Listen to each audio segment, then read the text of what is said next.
Higit sa 16.8 million pesos na laga ng illegal drugs na samsam. 21 drug personnel dito sa Mana timbog sa isang linggong anti-drug operations ng PNP Cordillera. Detalye ng balita mula kay Romy Gonzalez sa RH41. Naimbag na Bigat Romy. Higit sa 16.8 milyong piso ang halaga ng illegal na droga ang nasamsam at 21 drug personalities naman ang natimbog sa isang linggong anti-drug operations ng kapulisan sa Cordillera Region.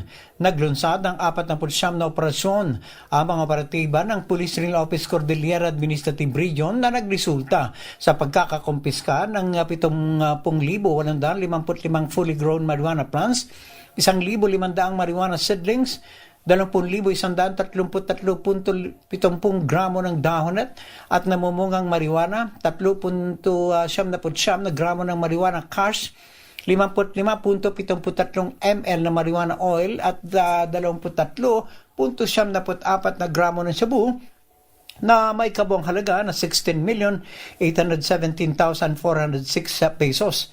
Naresto naman ang 21 drug personalities. Wala sa kanila ay high-value individuals at 13 na street-level individuals. Kinababilangan nito ng siyam sa Baguio City, 2 sa Abra, 3 sa Apayao, 3 sa Ifugao, 2 sa Benguet at 1 sa Kalinga.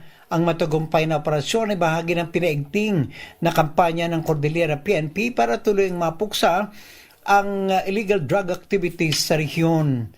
Ito si RH41 Romy Gonzalez para sa DZRH, una sa Pilipinas, una sa Pilipino. Maraming salamat Romy Jose Gina.